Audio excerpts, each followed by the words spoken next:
Hi, I'm gonna try this way. I don't know, my phone may fall, but I hope not. Um, I just got a part two to that last one where I really like having my freedom and independence. That he thinks that he scarred me, and that's why I'm still single at 63 years old. Um, I was 23 to 30. And I was thinking what I wanted to do with my life, and I tried the dating thing, and I was going to do the marriage route, of course. I had one son. Um, I think I had trouble. Wait, I tried the dating marriage route, of course. One thing I had trouble with was I had adopted out my second born son. I didn't think it was fair to him if I just moved on and had more kids and acted like he never existed. That was really hard on me. I held him and fed him for 3 days, and it broke my heart to give him away. I knew where he went, though, so I thought I could handle, and it was open adoption. I had full permission to visit, but I couldn't handle it. I was still too young and too traumatized. I couldn't handle pretending he wasn't mine, to hold him and learn about him and then just go away and forget that he's mine. And my other son was very smart, and I knew this one would be too, so I wanted him to have a chance. The people that I gave him to, I knew the woman, I only met the man once. In retrospect, he could have been a real hard ass, and my poor son could have been taunted, I don't know, but she had other children. And I know he's especially close to the one younger brother, Michael.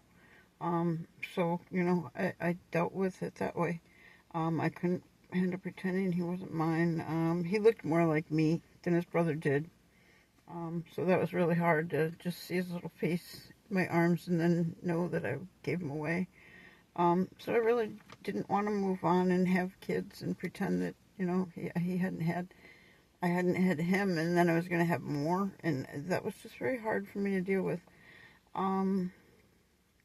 So I just kind of moved on and toughed it out and faked it till I made it. I knew where he went. I couldn't handle pretending he wasn't mine. He looked more like me. Blah, blah, blah. So I was So I was very careful who I dated after that. At 31, I hurt my neck, arms, and hands. That still are a problem today.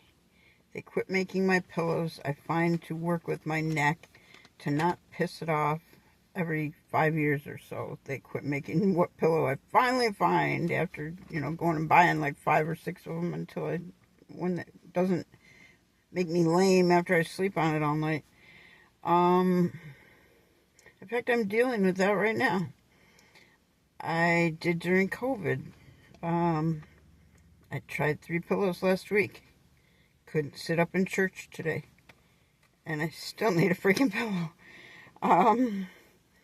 I have a density issue. Not too hard, not too soft, not too high, not too low. And I found one, but every time I rolled over in bed, it ended up on the floor.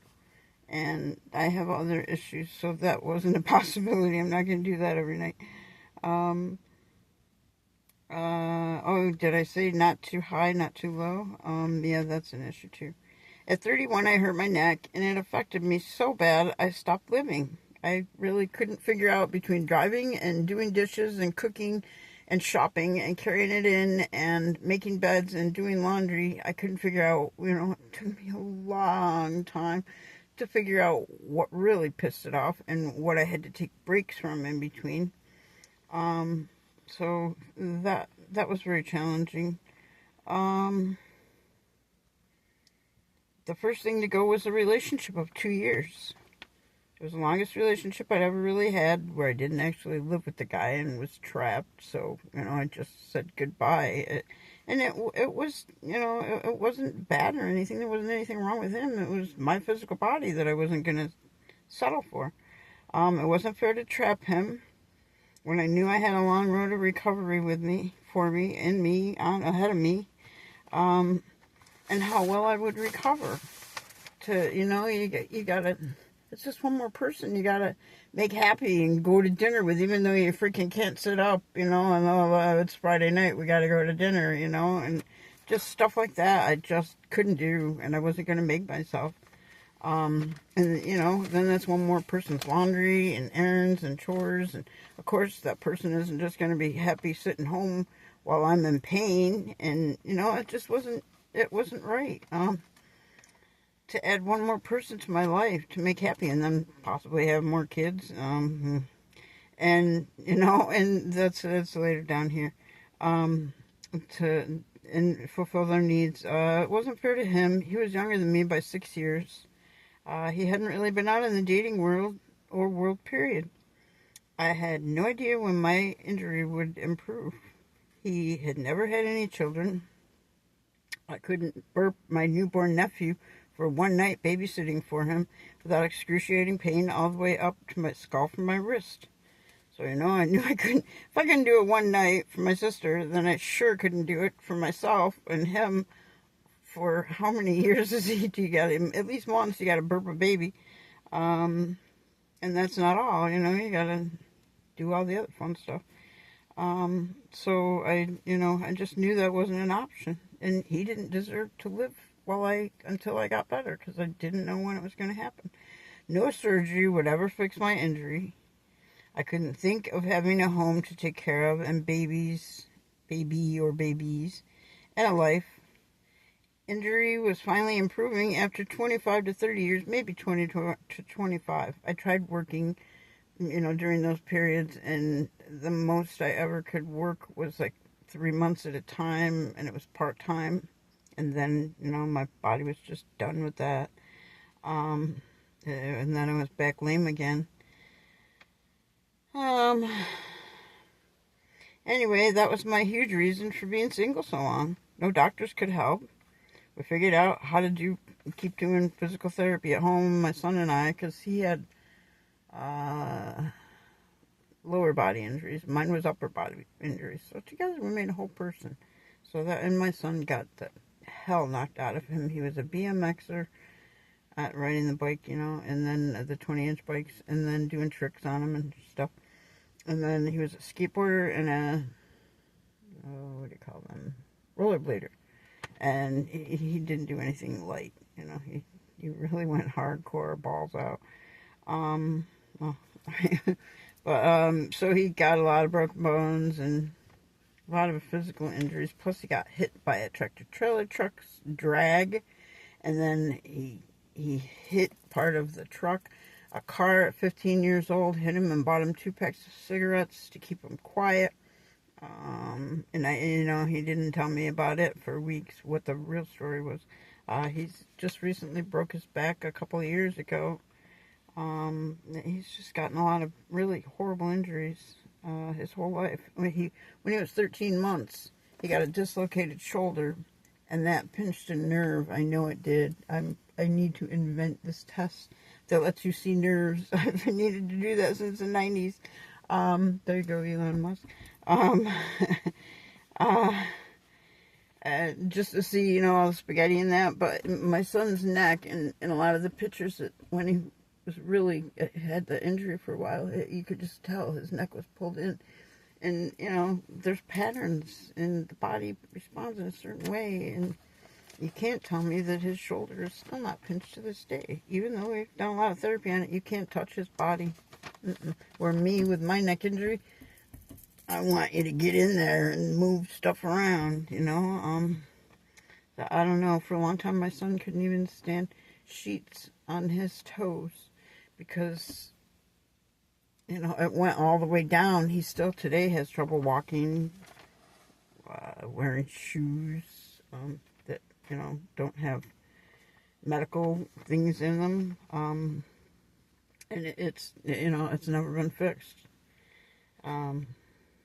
We didn't figure it out for a long time, though. But he couldn't walk right away. After that happened, he didn't walk for a couple of months. But I didn't know. I was 20 years old. I really didn't have a clue. But I've watched the patterns over the years, and I know now. That's what put him down for a long time. Okay.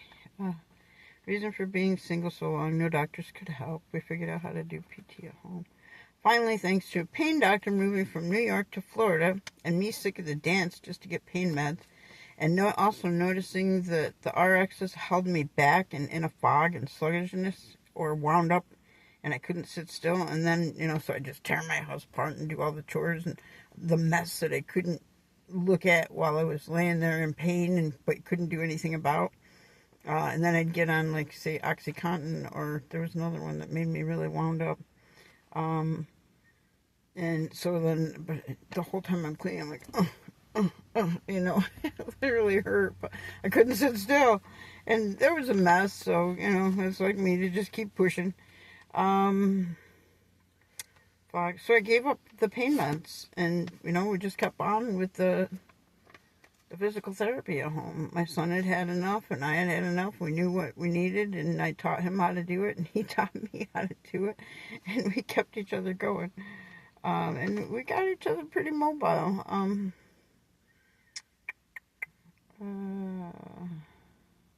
attacking chores that have gotten left behind from the body-crushing feelings, and many times from pain, yes. So I learned computers while I was sitting around and couldn't move. Thanks to a virus, I learned how to fix computers way back before they made it easy. Way back with Windows XP, actually. Thanks to a virus, I learned how to fix computers. Thanks to no money, I learned how to stream and download back in 2008, 9, or 10. Before that, up until about 2008, maybe even 2010. But by then I had stopped using the real DVDs. I didn't need them anymore because I found sites and things to stream on. But before that, we had to mail away with Netflix and Blockbuster online. And then also Blockbuster had a store in my town. So, we kept busy with that. I never was into cable and all that crappy TV. And even Blockbuster. We had a good library. We had a real good library. It kept my mind busy. Oh, I put that note on the wrong page. Oh, no, I guess I didn't. That's it. That's the end of my notes. But I got another note, and I forgot, yes. Another reason I don't mind being single right now is because I'm going to age backwards. So I'm ready to fly, Why would I want to settle for anything? And just live somebody's distorted view of how I should live. Just because I'm not married? No, I've never felt that way. I really do like my freedom. And I don't feel the need to be with someone. I'd like to be with someone maybe, but I still can't imagine, having to say, oh, well, I want, my friend in this state, I want to go hang out with her, what are you going to do, and can I trust you to be alone? Are you needy and going to screw around while I'm gone, or, and I don't want to have those doubts. I don't want to have those feelings. I don't even want it in my thought process. So I just stay single. When I know I can meet someone that I can really trust, I might venture out. But until then, hey, there's all kinds of hobbies out there, and it's a big, big world. So, I'm going to learn some new things. I got all the inside ones covered. I've been working on the outside ones around the yard. Like I said, gardening and taking care of the lawn and taking care of the house. I can do it all. And what I can't, I can hire to have done. So I'm not afraid to be alone. And yeah, it takes more money, and with two of you, it takes less time to get things done. But I don't know. Sometimes you gotta pick your arguments, and right now, I don't feel like arguing. I've been arguing spiritually for a year now that I know of, and I've been fighting for, to free myself from pain for 30 years. So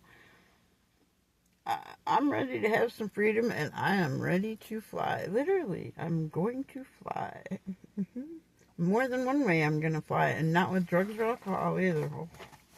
Well, maybe a little pot once in a while, but I'm not going to fly. I'm going to, yeah. I'm not into any other drugs. I never have been. And even that, I really don't do that much anymore. I'm higher mentally than pot gets me most of the time. At least it has been that way. I don't know. I just like learning and improving myself and getting a better life. Alright, guys. That's all I got to say on that subject, I think. End of part 2. Have a good weekend.